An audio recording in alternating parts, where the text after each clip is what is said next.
ఫలితాలన్నీ ఇంకా దాదాపుగా కొలిక్కొస్తా ఉన్నట్టున్నాయి.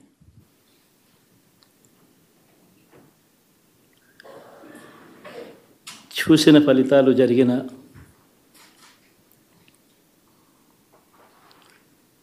పరిస్థితులు చూస్తే నిజంగా ఆశ్చర్యంగా కూడా ఉన్నాయి.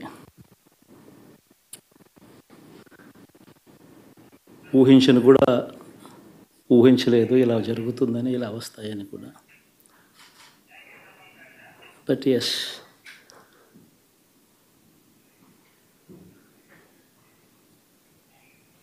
అమ్మఒడి అందుకున్న 53 లక్షల మంది తల్లులకు మంచి చేసినాం, పిల్లలు బాగుండాలి, వాళ్ళ చదువులు బాగుండాలని తాపత్రయపడుతూ అడుగులు వేశాం. మరి అక్క చెల్లెమ్మల ఓట్లు ఏమయ్యాయో తెలీదు. 66 లక్షల మంది అవ్వాతాతలకు,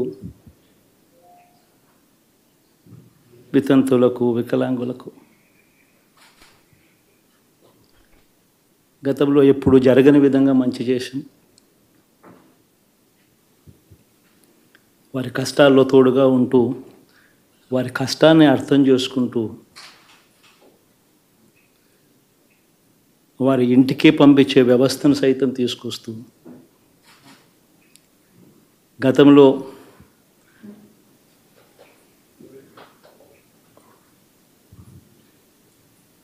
మా ప్రభుత్వం అధికారంలోకి రాకమునుపు ఇస్తూ ఉన్న చాలని పెన్షన్ నుంచి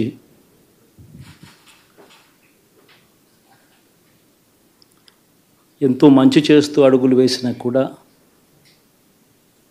ఆ అవ్వాతాతలు చూపిన ఆప్యాయత ఏమైందో కూడా తెలియడం లేదు. దాదాపుగా 1,05,00,000 మందికి పొదుపు సంఘాల అక్క చెల్లెమ్మలకు మంచి జరిగిస్తూ, వారి కష్టాలనే మా కష్టాలుగా భావిస్తూ, ఇచ్చిన ఏ మాట తప్పకుండా అన్ని రకాలుగా వాళ్ళకు అండగా ఉంటూ, ఆసరాతో తోడుగా ఉన్నాం, సున్నా వడ్డీతో సైతం అండగా ఉన్నాం, చేయూత సైతం తోడుగా ఉంటూ నిలిచాం. మరి ఆ 1,05,00,000 మంది అక్క చెల్లెమ్మల ప్రేమాభిమానాలు ఏమయ్యాయో తెలియవు.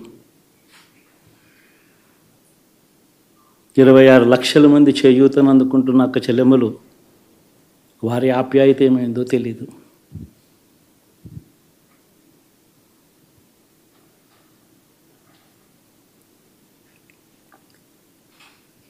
పిల్లల చదువుల కోసం ఏ తల్లి ఏ తండ్రి ఇబ్బంది పడకూడదు అని మొట్టమొదటిసారిగా పూర్తి ఫీజులు ఇస్తూ తీసుకొచ్చి అందగా నిలిచాం.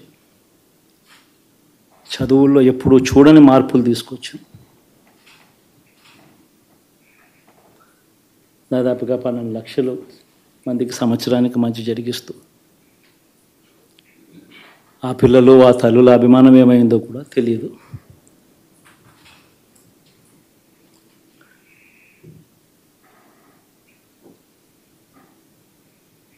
దాదాపుగా 54 లక్షల మంది రైతన్నలకు గతంలో ఎప్పుడూ చూడని విధంగా, జరగని విధంగా పెట్టుబడికి సహాయంగా అందించే కార్యక్రమం మొట్టమొదటిగా జరిగింది మన ప్రభుత్వం వచ్చాకే.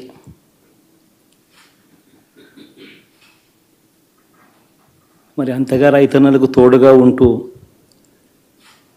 రైతన్నలకు రైతు భరోసా ఇవ్వడం కానీ, సమయానికే వారికి ఇన్పుట్ సబ్సిడీ ఎప్పుడు జరగని విధంగా సీజన్ ముగిసేలోగానే ఇచ్చే కార్యక్రమం కానీ, ఉచిత ఇన్సూరెన్స్ కానీ, పగటిపూట 9 గంటలు ఇచ్చే కార్యక్రమం కానీ, ఉచిత విద్యుత్ ఇచ్చే కార్యక్రమం కానీ, మరి 1/2 కోటి మంది రైతన్నల ప్రేమ ఏమైందో తెలియదు.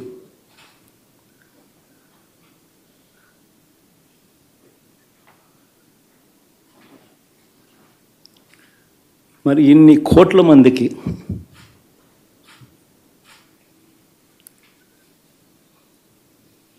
పేదవాడికి తోడుగా ఉంటూ ఆటో డ్రైవర్లు నడుపుకుంటా ఉన్నవాళ్ళు ఆటోలు తోలుకుంటూ టాక్సీలు తోలుకుంటూ ఇబ్బంది పడకూడదని వారికి అండగా ఉంటూ ఓ వాహనమిత్ర, నేతన్నలకు అండగా ఉంటూ ఓ నేతన్న నేస్తం, మత్స్యకారులకు తోడుగా ఉంటూ మత్స్యకార భరోసా, ఫుట్పాత్ మీద చిన్న చిన్న ఇడ్లీ షాపులు పెట్టుకొని నడుపుకుంటూ, చిన్న చిన్న బంకులు పెట్టుకొని నడుపుకుంటూ, చిన్న చిన్న వ్యాపారాలు చేసుకుంటా ఉన్న వీళ్లకు, నా అక్క చెల్లెమ్మలకు, నా అన్నదమ్మలకు మంచి జరగాలని ఆరాటపడుతూ వాళ్ళకు ఒక తోడు, నా రజకులకు, నా నాయి బ్రాహ్మణులకు, నా టైలర్లకు అని అండగా ఉంటూ వారికి ఒక చేదోడు. మరి ఇన్ని లక్షల మందికి ఇంత మంచి చేసి, ఇన్ని కోట్ల మందికి, లక్షలు కూడా కాదు, కోట్ల మందికి మంచి జరిగించి, ఎప్పుడు జరగని విధంగా మేనిఫెస్టో అంటే ఒక చెత్తబుట్టలో పడేసే డాక్యుమెంట్ కాదు. ఒక మేనిఫెస్టో అంటే ఒక బైబిల్ అని, ఒక ఖురాన్ అని, ఒక భగవద్గీత అని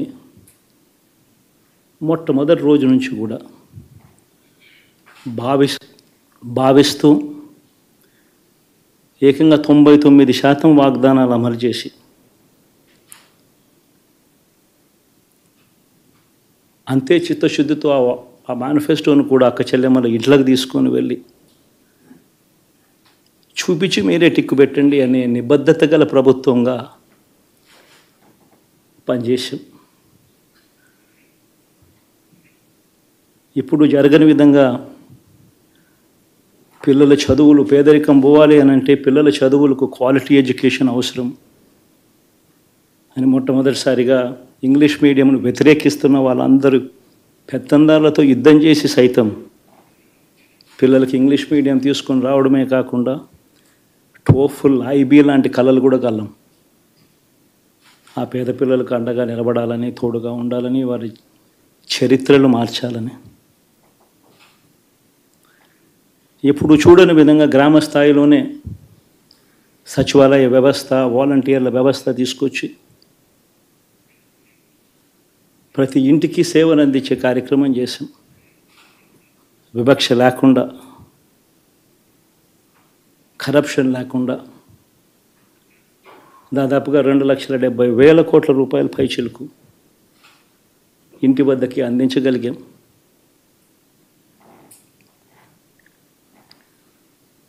ఇప్పుడు చూడని మార్పులు తీసుకురావడమే కాకుండా ఒక చదువుల రంగం అయితేనేమి, ఒక విద్యారంగం, ఒక వ్యవసాయ రంగం అయితేనేమి, ఒక వైద్య రంగం అయితేనేమి, ఏ పేదవాడు ఎప్పుడూ ఇబ్బంది పడకూడదు అని ఎప్పుడు ఊహించని విధంగా మార్పులు తీసుకొస్తూ పేదవాడికి అండగా నిలబడగలిగాం. విమెన్ ఎంపవర్మెంట్ అంటే ఇది, మహిళా సాధికారత ఇది అంటే ఇది అని ప్రపంచానికి చాటి చెప్పగలిగాం. సోషల్ జస్టిస్ అంటే, సామాజిక న్యాయం అంటే ఇది అని ప్రపంచానికి చూపించగలిగాం. మరి ఇన్ని గొప్ప మార్పులు చేసిన తర్వాత, ఇన్ని కోట్ల మందికి మంచి జరిగిన తర్వాత మరి అభిమానం ఏమైందో, ఆప్యాయత ఏమైందో తెలీదు.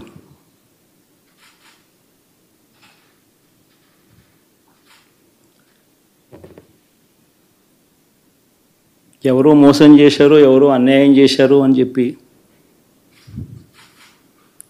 అనొచ్చు, కానీ ఆధారాలు లేవు.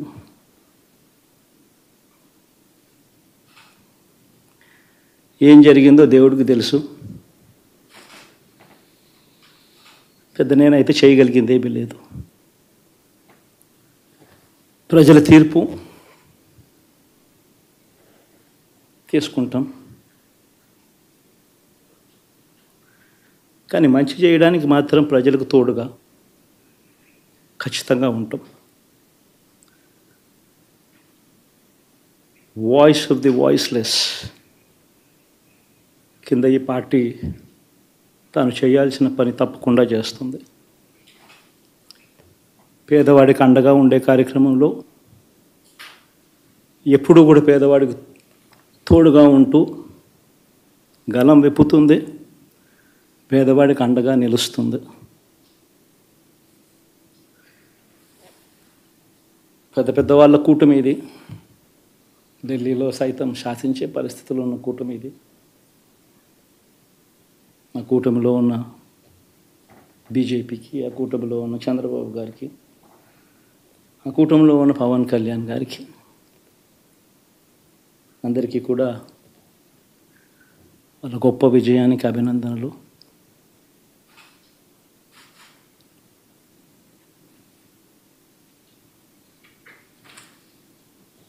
ఓడిపోయినా కూడా నా ప్రతి కష్టంలో కూడా తోడుగా అండగా నిలబడిన నా ప్రతి నాయకుడికి, ప్రతి కార్యకర్తకు, ప్రతి వాలంటీర్కు, ప్రతి ఇంట్లో నుంచి వచ్చిన ప్రతి స్టార్ క్యాంపెయినర్గా నాకు తోడుగా నిలబడిన నా అక్క చెల్లెమ్మలకు, అన్నదమ్ములకు, మీ అందరికీ మనస్ఫూర్తిగా మీ అందరికీ కూడా కృతజ్ఞతలు తెలియజేస్తా ఉన్నాను. ఏం జరిగిందో తెలియదు, కానీ ఏమి చేసినా, ఎంత చేసినా ఇంకా 40% ఓటు బ్యాంకు మాత్రం తగ్గించలేకపోయారు. ఖచ్చితంగా మళ్ళీ ఇక్కడి నుంచి లేస్తాం.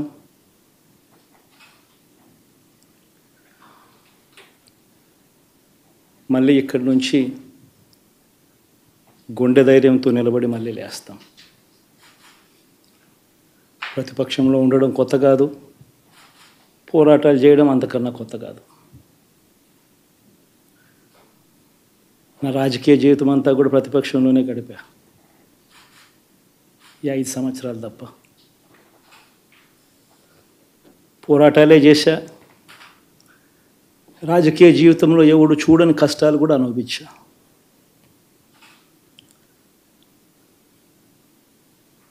ఇప్పుడు అంతకన్నా కష్టాలు ఏదైనా పెట్టినా కూడా సిద్ధంగా ఉన్నాం, సిద్ధంగా ఎదుర్కొంటాం. ఆల్ ది వెరీ బెస్ట్ గవర్నమెంట్లోకి వచ్చిన వాళ్ళకు. Thank you.